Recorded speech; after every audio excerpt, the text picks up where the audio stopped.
is the type of music you play when you have an NFL trade deadline that just happened. I'm about to go crazy.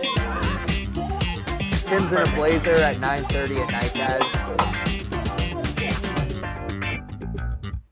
Okay. That's how it ends. I didn't know it was that sharp of an ending. Okay. I don't know. It's pretty fire, though. It's pretty fire. I'll give it to him. But, yeah, I feel like when you walk into some sort of gated paradise of the NFL trade deadline, that's the music you hear. It's some beautiful. sort of vibe that's relative to that. And we saw a lot of moves. And I was impressed because I'm not used to seeing as many trades, especially in the wide receiver position, which we'll get into later in the show. But, man, I love seeing the teams that are wanting to contend for a Super Bowl really go for it. And we really saw it. We saw teams basically go toe-to-toe per trade, pretty much. It was like one domino fell, and the other one said, okay, I'm going to do this too. Yeah. No, unfortunately, you know where I'm going with this. Yeah, we got our number one loser, the same old every year, it never changes. Tim, as you once knew, I was a fan of this team for 22 years of my life. Sad 22 years, that's for sure. Very sad 22 years. I could never. My dad is a fan of this team because he turned on the TV, and there's a player by the name of Tony Dorsett that ran 99 yards for a touchdown. Ain't seen that in a while. I think the worst thing my dad has ever done in his life, the worst decision he's ever made in his life, was click the power button that night. Yeah. For those who don't know who Tony Dorsett is, that is a former Dallas Cowboy legend. The Dallas Cowboys are off to a horrific start this season. And to break down those that are unaware of what's happened to them this year, they really waited it out to pay their wide receiver, CeeDee Lamb. They waited it out to pay their quarterback, Dak Prescott. I never understood the decisions of Jerry Jones at times because when you wait long to sign these guys, the money's only going to go up. Because when you see Jefferson get paid, when you see A.J. Brown get paid, when you see these other big receivers get paid, they're going to point the finger and say, I want that money. And not only that, the Dallas Cowboys have been in cap trouble for a while. And this year, when you have to pay your superstars, is when it's really going to eat you up. So now we see Dak Prescott also waiting. We see Trevor Lawrence get $55 million. We see Lamar get paid. We saw it last year. We saw Jalen Hurts get paid. We saw Joe Burrow get paid. These are all relatively in the past. This isn't this past offseason. Dak wants to make more than those guys. And Tim, what I'm about to say, Dak Prescott could have won an MVP last year if he took the Dallas Cowboys further in the playoffs than he did.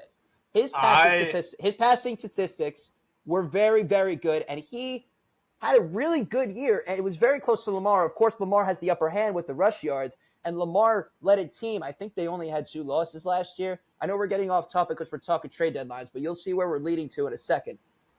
But what I'm trying to say is Dak could have won MVP, so did he deserve all the money? To an extent, he did. He's a regular season quarterback that is great. He just can't push the team over the edge in the playoffs. There's just something that clicks. And last year, we saw the Green Bay Packers, your team, blow the Dallas Cowboys apart. Oh, now, it was a blessed day for me. The coaching was atrocious. So what do? Keep the same coaching They keep the same guy when the greatest coach of all time is on the block, wanting to win, wanting to coach. And mind you, he's a couple wins away from the all-time wins record. But we're going to keep Mike McCarthy, and we're going to keep him as a play caller when we had Kellen Moore, who did a terrific job getting the run game more involved. Very creative, shifty plays. This offense for the Dallas Cowboys is very simple. It's very basic. There's no creativity in their play calling. It's very simple. You can get a Pee-wee team that can cover I just said it's like Pee-wee. It really is. Now, why am I bringing up the Dallas Cowboys in an NFL trade deadline? Because they did make a splash, you could say. A splash. And by a splash, I mean a little dribble, and a pond in the back of an elementary school because Jonathan Mingo is heading to the Dallas Cowboys. Now, they do need wide receiver help. They bring in a guy that's young. Second-round draft pick out of a SEC school. I believe it was Ole Miss. So there's a high ceiling. And in the situation that Jonathan Mingo was in, it wasn't pretty because the Carolina Panthers are a mess. That organization has its own problems as well. It might be worse than the Dallas Cowboys because at least the Cowboys pile up wins. The Panthers traded for Bryce Young, essentially, for the number 1 pick. And it failed. And it's not all on Bryce Young. He's a rookie. He's still got a lot of time to develop. He has a lot to fix. There's a lot to worry about. But they have no offensive line, and there's no time to get rid of the ball as a rookie quarterback, and that's not good for his development. So you're telling me now you're going to get rid of a second-round wide receiver, but you're getting a 4th-round pick back from a team that's not going to make the playoffs. They paid a 4th-round pick, the Dallas Cowboys. Jerry Jones paid a 4th-round pick for a wide receiver among 72 wide receivers with at least 50 receptions from the start of his rookie year, so this is last year. He's 72nd in receiving yards. He's 71st in yards per route run. And he's 72nd in catch rate. That is out of 72 wide receivers. That's insane. So he's dead last in 2 of the 3 things that I just mentioned.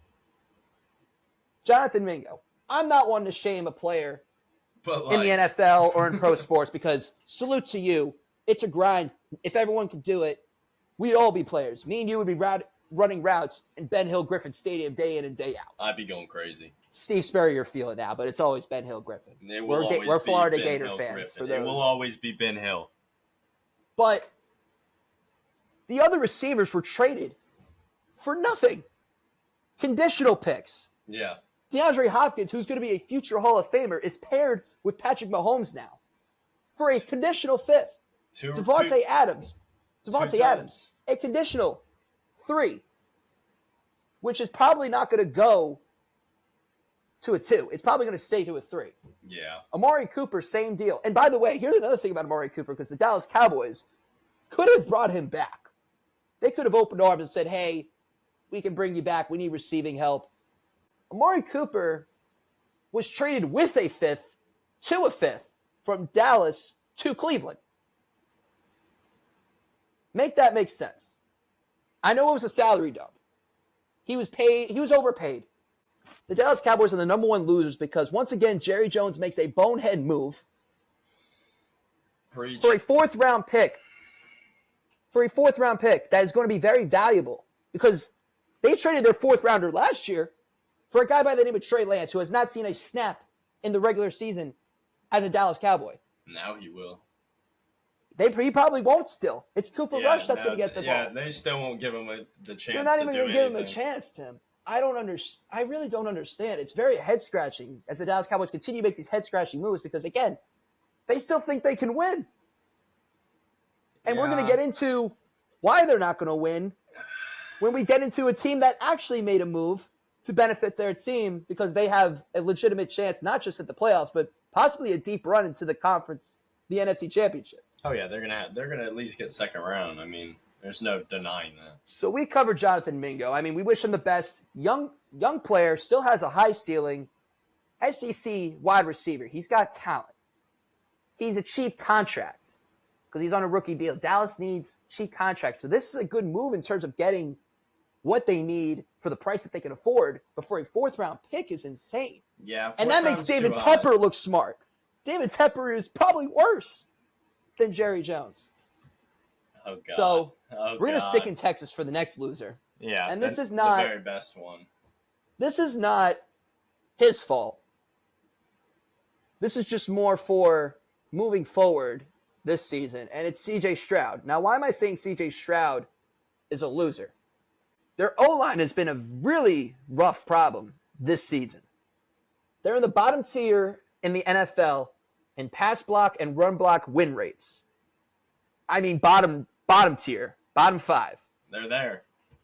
So Stroud is going to be facing a lot of pressure when he drops back, sits in the pocket, to a very competitive AFC defensive squad that he's going to see moving forward in the postseason because the Texans are probably going to win that division. It's not very competitive. The Jaguars are not good. The Colts are a mess. So we're not even going to get into that division. But when you have to face basically the AFC North, 3 of those 4 teams are going to make the playoffs. Yeah. It's not going to be pretty. So we'll see where it goes for CJ Stroud. He's great. Now we're going to move over to the NFC because 3 of the 4 teams are doomed in this division. And that's the NFC North. That's the NFC North. That's the NFC North. Nope, you better We're not even going to talk about the Bears because right now they're not in it right now. They don't deserve it. They don't deserve it. Put your words away. The Vikings did make a move. They brought in Cam Robinson, and that's going to help the O-line. It's going to. Yeah, he's very good. It definitely will, but they didn't add any sort of weapons on defense or offense to really put themselves over the top. And again, nobody thought Minnesota was going to be in the picture for this year. They outperformed. Sam came out balling. That's a great way to put it. And I know you're not going to like this. You better watch your words. Your Green Bay Packers with Jordan Love, who has been injury prone this season. He's gotten banged up. When you have Zadarius Smith, who we're going to get into momentarily, the Detroit Lions made the move they needed to make. We're not used to seeing really the Green Bay Packers really dive into the trade deadline because they go all in the offseason. They got the pieces they need to. Josh Jacobs, Xavier McKinney, great ads. We didn't need Josh Jacobs. We needed Aaron Jones and Josh Jacobs. But no, we kept A.J. Dillon. Farm Simulator A.J. Dillon. Don't get me started, okay? I know. But the Green Bay Packers, I feel like when you have the Detroit Lions in your division, you got to make some sort of move. You got to make something happen. I think your offense is complete. I would have loved to seen another defense. No, it's not. Defensive move. You got good wide receivers. Tucker Kraft is coming out. Yeah, it's complete if Love can throw the ball. He's not passing to Jaden Reed, our number 1 wide receiver. Dobbs is doing nothing. Wicks is basically useless except for 2 games out of the year. And Tucker Kraft is single-handedly sticking us on his back and trudging up the field. Are we going to look at the Green Bay Packers as one of those teams that just gets hot late in the year and they get on a roll? Because we had these same that's questions that's what we do. Things. We get hot towards the end of the year, but then we get to the one game at the end of the year that matters, and we blow it. We're the Cowboys in the regular season. It's awful. I never understand it. I am very confident in the Green Bay Packers. They'll get into the playoffs. Oh, we'll get in, all right. But I just want to see them compete with the most complete team in football, and that is the Detroit Lions. So we're going to shift to our winners. Zadarius Smith and the Detroit Lions are our slam dunk number 1 winner. Disgusting pickup. In this Absolutely entire disgusting NFL trade deadline. Aiden Hutchinson got injured, and he was on a tear to start off the year. Hutchinson goes down, and they needed pass rush help. That was the only weakness. And what do? They go to Cleveland, who is melting down, and they give them a 5th rounder this year and a 6th rounder next year for Zadarius Smith. A bag of peanuts and a lollipop. Don't even, dude. Don't get me started. That was such a disgusting This is the most complete football team in the NFL and possibly the most dangerous team in the NFL. Not just the NFC, the NFL. That's a fair assessment, though. I won't argue that fact. And if Jared Goff takes this team to the top, he might steal MVP. It could be that impactful. When you have Sonic and Knuckles in the backfield running for you, that is already dangerous. And I have Knuckles. I know. David Montgomery's a savior in some of my leagues. Dude, he's a savior like half the year because only half the games he actually gets the reps. It's a 2-headed snake, and it's disgusting how well it really works. That team is so well engineered to be a winning caliber team that Campbell's a genius, and Ben Johnson, dude, they're all should get a head coaching job by next year. Yeah, no, if it's not Bill Belichick in Dallas, it better be Ben Johnson. That's all I'm gonna say. That's all we're Those saying. are your options. Now, the Lions also have the Bills and the 49ers towards the end of the year, so I think adding Zadarius Smith, if they're able to really compete and really dominate those games, they're unstoppable, I think. I don't see anyone in the NFC stopping them. So pretty much, the Detroit Lions get the pass help they need. Now, staying on the defensive side, The Washington Commanders made a splash. And this tells you they're going all in because they got rid of 3 draft picks this year. They're unloading. Marshon Lattimore from the New Orleans Saints, another team that is started off great. We all thought they were a top 5 football team. They came out of nowhere, fired from all cylinders. Their offense looked dangerous to start off with. And then it just collapsed. Derek Carr got hurt. He hasn't been the same since.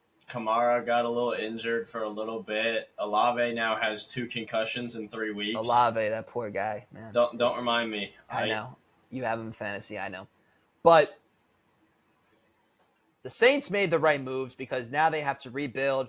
They're buried in the salary cap, which is typical for them. Now the Commanders, rolling back to Washington, D.C., our fine capital of the country, they still have to play the Eagles and the Cowboys twice. They got rid of the Giants already. So you prep yourself for the rest of the season with Marshon Lattimore guarding either A.J. Brown, Devontae Smith. He might do both, depending on A.J. Brown's status. He's been banged up this year, too. He got banged up in their last game. We'll see them next Thursday, the Commanders and the Eagles. And he's got to guard CeeDee Lamb because he's not going to guard anybody else. Nope. For the Dallas Cowboys. So the Commanders are not saying we're going for the NFC East division. We're coming for Philly, and we're coming for the NFC Championship game because Jaden Daniels has been a slam dunk of a pick. He is incredible. Oh, he's going insane. They hit on that quarterback pick.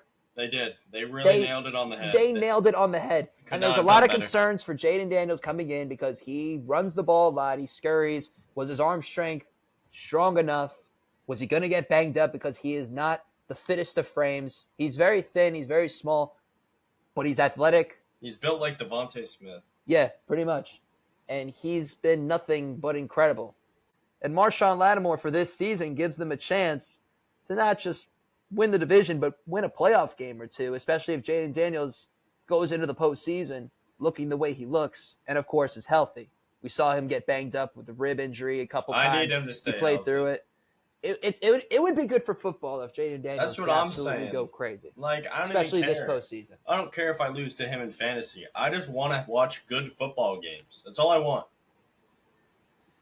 And when you're Jaden Daniels, you also have a stud wide receiver named Terry McLaurin. And when we go into wide receivers, they hit the jackpot this deadline.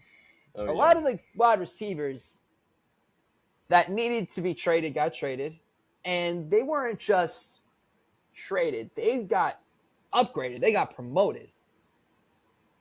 I'm going to try to name a few of them, but Hopkins is going from Will Levis and Mason Rudolph to Patrick Mahomes. That's wild. That's pretty good. That's a nice upgrade. That's a real nice upgrade.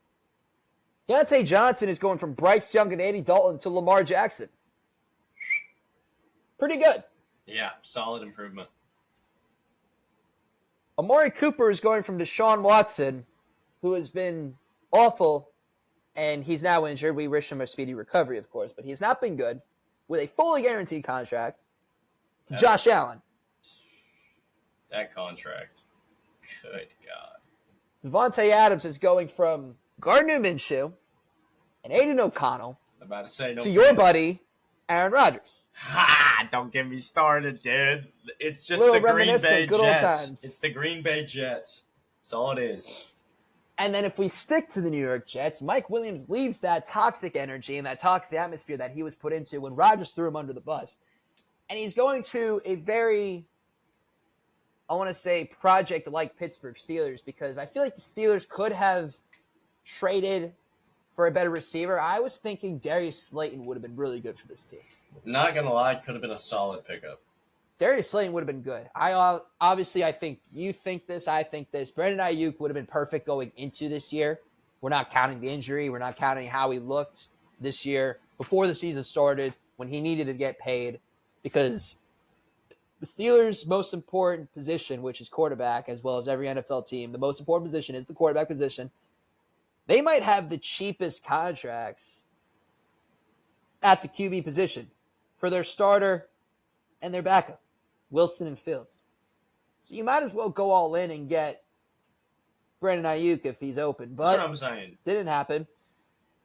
But you get Mike Williams, and with Russell Wilson, who is not playing in a conservative playbook that Justin Fields was in, because Wilson can actually throw the ball downfield, can get the ball out quicker. He's not scrambling left and right all over the place for his life. Not handing it off as often. They're not doing all these options and whatnot because Justin Fields' play style is obviously completely different than Russell Wilson's. Yep. It's a good fit. I think Russell Wilson, two veterans, Wilson and Mike Williams, and as we mentioned previously, it's not Williams from the Chargers. But like I said, he can go downfield, gives him one-on-one coverages to take attention away from George Pickens, and I think George Pickens needs it. Pickens needs it. And then again, if you're in the red zone, can lob it up, and Mike Williams can hopefully catch it up top. That's if he turns around. I am interested to see how the Steelers situation goes. They did a great job. They got a wide receiver and they got a pass rush. They got Preston Smith. Yeah, they did from Green solid, Bay. Very solid. So the Steelers hit the jackpot in their deal. And then again, we mentioned Mingo. He's getting an upgrade technically because he's going from the Carolina Panthers to the Dallas Cowboys. Now he's not going to Dak Prescott right away. But when Dak gets healthy, whether it's this year or next year, Mingo is going to be on a cheap contract in a Dallas Cowboys offense. And maybe, just maybe, if Dallas does get a receiver next year, Mingo as a 3 would be a good situation. No, that would be a solid one. We named all the receivers. They got their upgrades. They got their benefits. Timbo, who do you think's in the best situation? Which wide receiver? DeAndre Hopkins. Who's got the biggest impact? No, impact? it's got to be D-Hop. You have to. Okay, listen. This is the way I'm looking at it. Okay, every team got their wide receiver. Steelers got their decoy down late red zone. But like when you talk about Kansas City and what they needed a consistent, known guy, like someone that will bring in catches, and he showed it in his first week on the team. I mean, what was it? Like 6 recs, 89 yards, and 2 tuds, something along those lines. It was 2 tuds for sure. And I think it was over 80 yards, but I don't know if I was right on the receptions. Man, Tim, you got to do your research when you come on this show, my guy. Hey, man. But you're right. We did see what the DeAndre Hopkins look in the Kansas one City game, uniform 2 tuds. It's what happens when you have a quarterback that can throw you the ball where you can catch it, but the other team can't. I don't remember what you said, but did you say 8 receptions, 86 yards for 2 touchdowns? No, I said 5 receptions, 89 yards for 2 tuds. So, yeah. I'm sorry. I'll start doing my research. But do your research when you come on here. But anyways, yeah. So, this, like I said, everybody, in the intro episode, Tim's my tech guy, but he will throw in his opinions. I'm not going to leave him hanging, sitting there looking all pretty on the other side in his little blazer at 10:19 p.m. at night. So, I'm not disagreeing with you because they lost Rashee Rice. That was a huge hit, and we saw how much of a reliable target he became to Patrick Mahomes. Yeah, Travis Kelce started off He's picking slow. it up. Started off slow. And you could make the argument, I'm not trying to throw any shade at him, he was out of shape a little bit to begin the year. Oh, no, 100%. When you're dating Taylor Swift and you're all over the world. You don't really got the time, But he's back in there. We're good. He's great. I'm not disagreeing with you, but what do you think if I was to say Amari Cooper was the more impactful pickup? Hey, I thought you were going to say Deontay Johnson. I'm not going to lie. No, I mean, that's a great downfield threat. But great route runner. You take it as it came. I mean, there's not much else to say about it. Deontay Johnson is not – I mean, it's a great pickup for Baltimore. Lamar will make it work. I'm not as scared. No. I take it that trade. I see it as, okay, we're in this. You guys made your trades. We made ours. We got our upgrade. We got somebody to pair Zay Flowers, Mark Andrews, Isaiah Likely, and Rashad Bateman and company. Amari Cooper is entering a wide receiver room, not throwing shade or diss on these Buffalo receivers, but that was pretty non-existent. Yeah. When you lose Stephon Diggs, you're losing one of the best wide receivers in the last few years. Allen and Diggs was a great pairing. You had a lot of pressure on these receivers that don't have a lot of experience of having that big of a responsibility. And that also goes to the tight end group, Dalton Kincaid in year 2.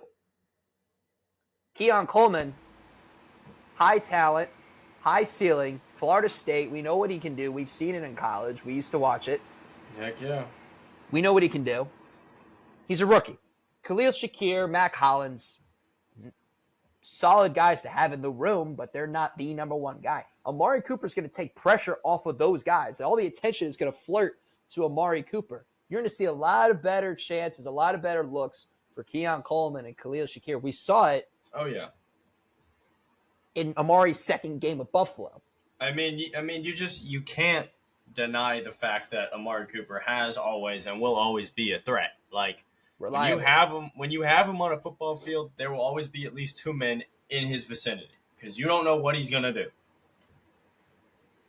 And again, it's Amari Cooper. And Josh Allen, we know the power arm he has. Dude, it's a tank. It's a cannon on his arm. He needed a number one wide receiver or a very, very, very, very good number 2 receiver to be a number 1 guy. A known A receiver, not an S tier, but a known, yeah. Yeah, not just a known, like literally a known wide receiver, like somebody we know, a familiar name. Yeah, someone that'll get the job done in the trenches. There wasn't many options in the offseason. I mean, they could have went and gotten Deontay Johnson. They could have traded for Darius Slayton. They could have went after anybody in free agency, but they didn't. They could have also tried to get Devontae Adams. But also Josh Allen's contract is a huge cap hit. During the season, things opened up, and Amari Cooper fits in at the right time. I believe Amari Cooper's addition to the Buffalo Bills squad is going to be very impactful, not just for himself, not just for Josh Allen, but also for the rest of the offensive weapons, because it's going to open up so many. It's going to open up so many lanes, open up a lot of opportunities for those other receivers to grow, especially Keon Coleman, because you draft this guy early second round, you need him to be the next pairing mate down the line for Josh Allen. Exactly. Even if he doesn't live up to the Stephon Diggs, Amari Cooper's, at least get you 1,000, 1,100 yards. Yeah, get you a solid 1,000-yard season from Keon would go crazy. And my thing is, too, you could line up Amari in the flex, send him on a go route, and then you have the rest of the receivers run slants or run 5-yard outs. Or it just opens up a lot more playing field in the middle because you got him streaking down the field at maximum velocity. And you know what it can also do? Josh Allen can also scramble. So when it opens up the field, he wants to scramble, run out the pocket. And we never mentioned James Cook. He has his dump down in the backfield when the middle's open, or he just tosses it to him. Like, that team is built to make a deep playoff run. The only question is, will they? Will they come? What stops the Buffalo Bills is the Buffalo Bills themselves. Exactly. It's either Patrick Mahomes with 13 seconds left, or it's themselves. I mean, I don't know how else to put it. He only loses to Patty Mahomes and himself. It's either they make dumb mistakes, or they don't, and they play a great game. But it's all on Josh Allen, really, at the end of the day. Yeah, exactly. He's got to make more moves. He's got to make better plays. Because there have been games this season where Josh Allen made teams look foolish. And I mean, those are teams that are, kind of big. They're already kind of the Cardinals, the Dolphins, little cuties. Without Tua. The Jacksonville Jaguars, he went into week 4 on that primetime game against the Ravens. They lost 35-10. Like, that is a dominant defense. And the Bills also have a very good defense of their own. And Josh Allen looked lost. And then they lose to the Houston Texans later, the very next week. And you question, it's like, is Josh Allen is he going to hide against the legitimate teams? And that's what we need to see. I mean, I guarantee you one win against a dominant team in this playoff run, the question gets removed. The schedule for the Bills, they have some walk-away wins, but they don't have very easy opponents either. Yeah. They face the Colts this Sunday. That should be a win. Yeah, let's hope. Who do you think they play week 11? I want to say Ravens. Close. The Kansas City Chiefs. So we get a little preview of the... Then they have a bye. Oh, okay, their bye's week 12, yeah. And then the San Francisco 49ers.